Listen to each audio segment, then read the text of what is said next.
या दुबई में बैठे थे, दुबई का देना चाहिए था। झंडा लेने से साफ मना कर दिया। नहीं, आरएसएस का उनका कोई नहीं, उनके पिताजी का भी नहीं है, वो तो मोदी जी का है। जय शाह ईरान से आए हुए कुछ लोग थे, उनको शाह कहते थे। भाई शाह हिंदी का तो शब्द है नहीं। तो ये लोग जो बाहर से आए हैं, ईरान से, फारस से, शाहजहां के रिश्तेदार, तो वो जय शाह जी, जिनका क्रिकेट से दूर दूर तक कोई लेना देना नहीं है। मुझे लगता है कि हमारा ही कोई साथी बॉल फेंक दे तो तीनों किल्लियां बिखर जाएंगी। और वहां पे खड़े हुए हैं, पता नहीं क्या उनके पास में ऐसी उपलब्धि है। जो परिवारवाद की बात करती है पार्टी, वो एक बात जवाब नहीं दे पाएगी कि वो आदमी वहां पे बैठ के वहां क्या कर रहा था दुबई के अंदर। और ये हमारे बच्चों को क्या सिखाते हैं कि राष्ट्र की बात करो, झंडा लो, गाय की बात करो, यही सिखाते हैं ना। और अपने बच्चों को कहां भेज रहे हैं कि वहां बैठ के फर्स्ट क्लास दुबई के अंदर बैठ के क्रिकेट का मैच देखो, लुत्फ उठाओ, मजे लो। हमारे बच्चे मरने कटने के लिए दंगों में डालने की प्रेरणा देते हैं, कैसे दंगों के अंदर जाएं, और अपने बच्चों को बाहर पढ़ाते हैं, अच्छी जिंदगी देते हैं। रणजी खेला, वो रणजी भी ऐसे खेला होगा जैसे वहां पे बैठे हुए हैं। ये इतने करप्ट लोग, अभी आदरणीय नहीं खेला, कभी नहीं खेला, कुछ भी नहीं खेला, स्कूल में भी नहीं खेला, नहीं, कुछ नहीं। वो इनको राजेश जी विषय पर इनको मुझे ऐसा लगता है कि जो खुद ही फुटबॉल है वो क्या खेलेगा। तो कुछ नहीं खेला कभी भी, बस स्कूल में खेला है। अब आप देखिए कि जैसे आदरणीय मुख्यमंत्री जी ने कहा, हमारी सरकार ने बजट के अंदर एक बार जूते के ऊपर ये करा के थोड़ा टैक्स, 500 से ऊपर के जूते पर टैक्स था, 500 से नीचे के जूते पर टैक्स नहीं था, ऐसे ही कपड़े में था। आदरणीय उप मुख्यमंत्री जी सदन में बैठे हैं, इन्होंने ये करा कि इसको बराबर कर दिया जाए और 500 से नीचे के जूते के ऊपर भी 5% टैक्स करा, और जो 12% था 500 से ऊपर वाला, उसे घटा के कर दिया कि ताकि ये फ्लैट हो जाए और ये चल जाए। क्योंकि मैं जूते के व्यवसाय से आता हूं, मैंने उसी वक्त उनसे बात करी तो उन्होंने भी पूछा, यार 500 से नीचे के जूते तो कम ही आते हैं।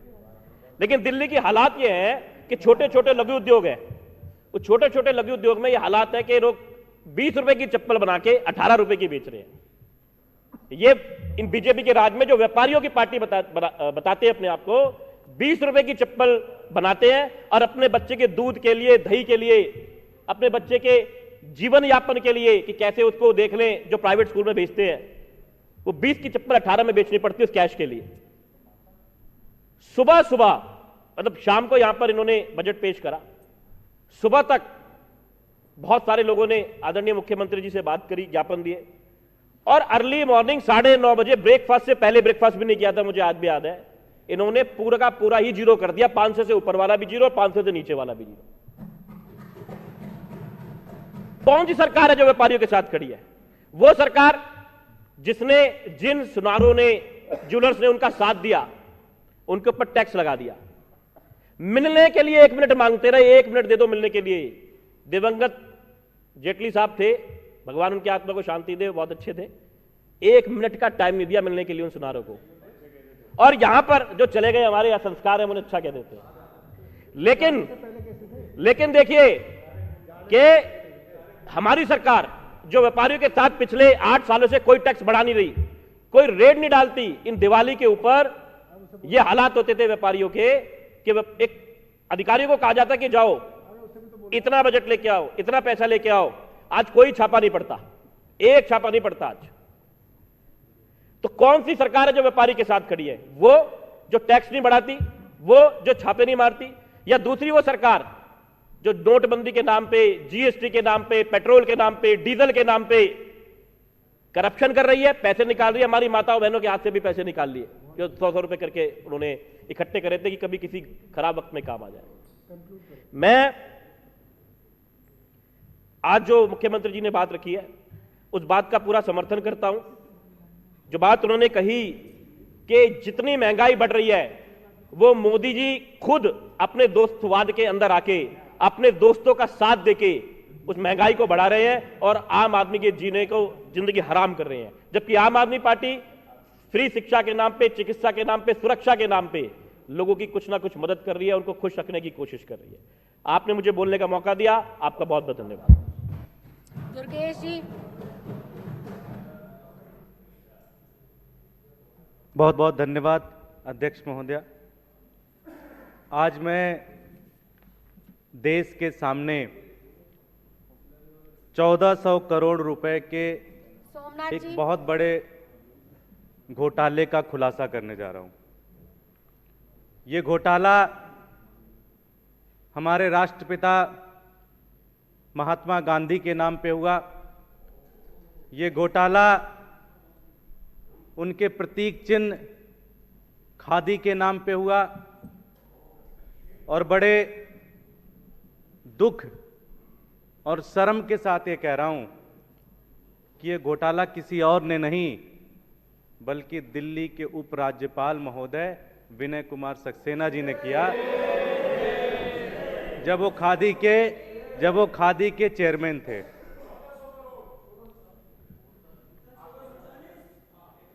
आप विषय तीन पर दिन बोले पहले रमेश जी।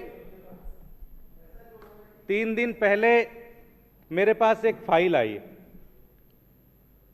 ये फाइल पढ़ने के बाद मैं दंग हो गया कि किस तरह से नोटबंदी के दौरान जब सैकड़ों लोगों की जान चली गई, हजारों लोग बेघर हो गए, लाखों लोगों की नौकरी चली गई, लाखों लोगों के बिजनेस तबाह हो गए, लोग भूखे थे, अन्न के लिए तरस रहे थे।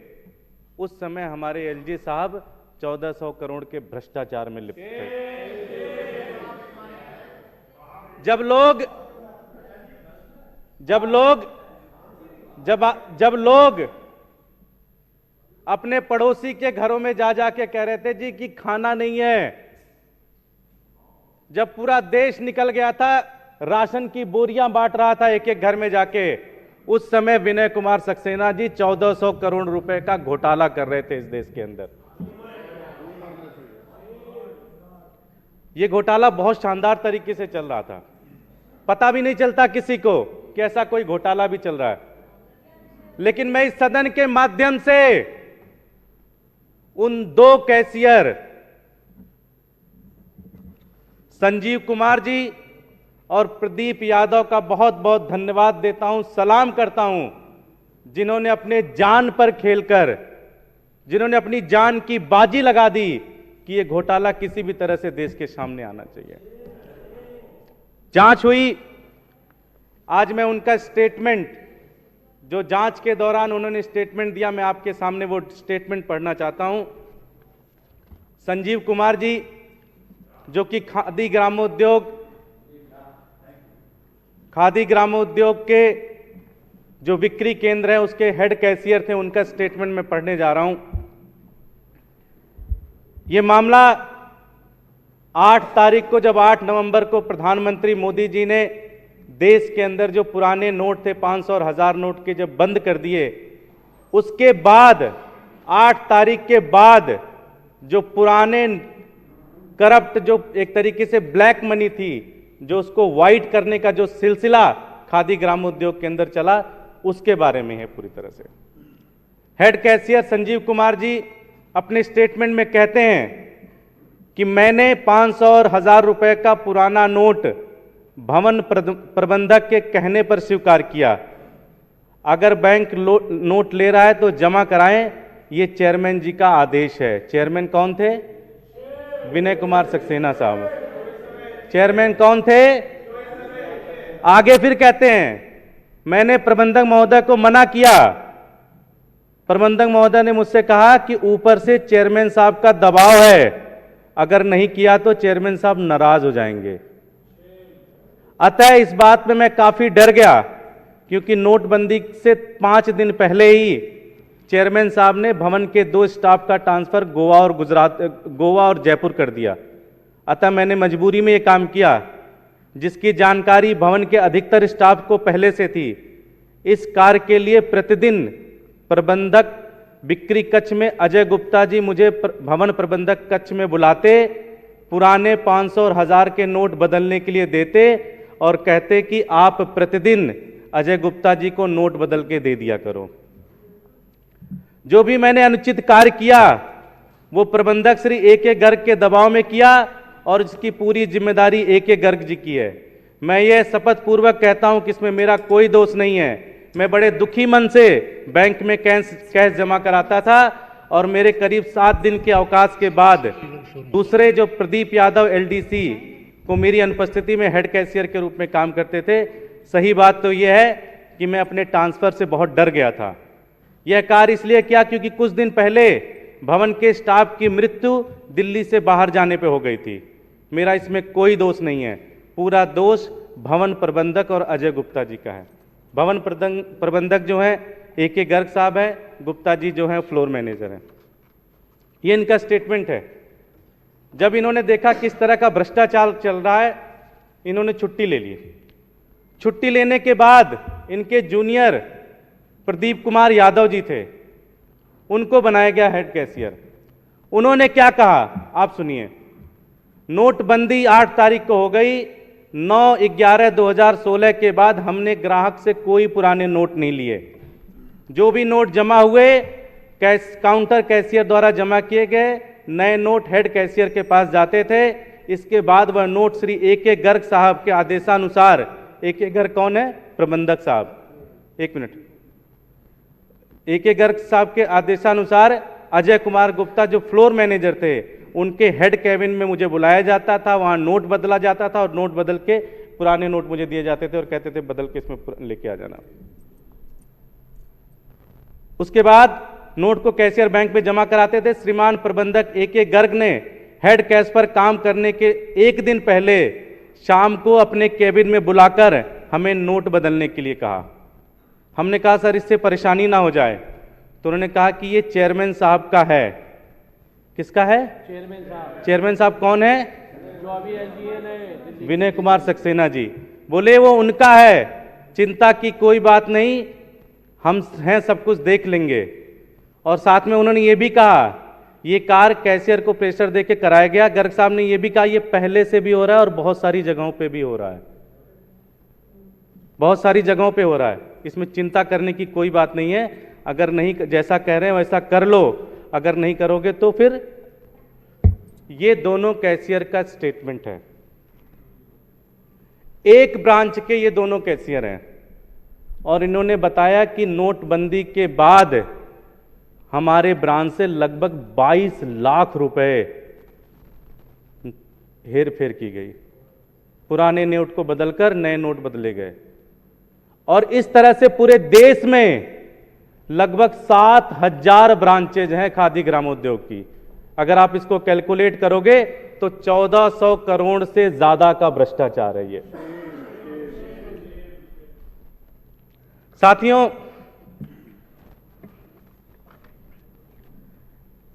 ये बेचारे ये दोनों बहुत डर गए, लेकिन बड़े छोटे लोग थे, बड़े गरीब लोग थे, लेकिन इन्होंने हिम्मत नहीं हारी। इन्होंने देश के हर फोरम में इसकी शिकायत की कि हमसे ये गलत काम कराया जा रहा है। जांच हुई और इस देश का दुर्भाग्य, इन लोगों का दुर्भाग्य, हम लोगों का दुर्भाग्य कि उस जांच की अध्यक्षता किसने की? जिनके ऊपर आरोप था, उन्होंने अध्यक्षता की। और साथ ही साथ इन दोनों कैशियर को सस्पेंड कर दिया और जो दोनों ऑफिसर गर्ग और गुप्ता जो इनके इशारे पे काम करते थे उनका प्रमोशन कर दिया। एक को तो राजस्थान, पूरा का पूरा राजस्थान दे दिया उनको।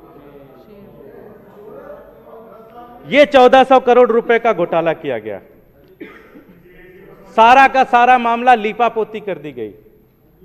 CBI में भी मामला दर्ज किया गया और सबसे बड़ी बात यह है कि CBI में इनका नाम तक नहीं लिखा गया। CBI ने ना कोई रेड की, ना कोई पूछताछ की इनसे, सब कुछ ऐसे ही छोड़ दिया। इतना बड़ा घोटाला हुआ लेकिन कोई एक्शन नहीं हुआ। जिन लोगों ने इस घोटाले को एक्सपोज किया उन बेचारों को ही सस्पेंड कर दिया गया। साथियों, हमने महाभारत की भी कहानियां सुनी है, हमने रामायण की भी कहानी सुनी है। इस कहानी में क्या है? कहानी में एक ही चीज है, सच्चाई कभी नहीं हारती। लेकिन ऐसा लगता है इस मामले में सच्चाई हार रही है। वो दोनों कैशियर आज दर दर की ठोकरें खा रहे हैं। वो दोनों कैशियर भाग रहे हैं कि कहीं उनकी हत्या ना हो जाए। वो दोनों कैशियर एक रात कहीं भी नहीं रहते, कहीं इधर भागते हैं, कहीं उधर भागते हैं, कहीं इधर भागते हैं, कहीं उधर भागते हैं। ये हाल कर दिया उन्होंने। मैं इस सदन के माध्यम से ये मांग करता हूं कि सीबीआई के एप्लीकेशन में, सीबीआई के एफआईआर में विनय कुमार सक्सेना जी का नाम डाला जाए। सहमत है कि नहीं सहमत है आप? इनके खिलाफ रेड होनी चाहिए, इनके खिलाफ ईडी का रेड होना चाहिए। पूरा का पूरा मनी लॉन्ड्रिंग है, ये पूरा का पूरा भ्रष्टाचार है। एलजी साहब के खिलाफ जांच होनी चाहिए, इनके खिलाफ रेड होनी चाहिए, और साथ ही साथ जब तक ये जांच चले इनको कोई अधिकार नहीं बनता एलजी के पद पे रहेंगे, इनको एलजी से हटाया जाए। साथियों, ये खबर भी छपी लेकिन कोई एक्शन नहीं हुआ, कोई एक्शन नहीं हुआ। इनके खिलाफ एक्शन होना चाहिए, इनके खिलाफ कार्रवाई होनी चाहिए। एलजी साहब को हटाना चाहिए। एलजी साहब भ्रष्ट हैं। एलजी साहब ने 1400 करोड़ रुपए का घोटाला किया, इसकी जांच होनी चाहिए, इसकी जांच होनी चाहिए। एलजी के लिए ऐसा नहीं, एलजी साहब के खिलाफ जांच होनी चाहिए, 12:30 बजे के खिलाफ जांच होनी चाहिए। 12:30 बजे तक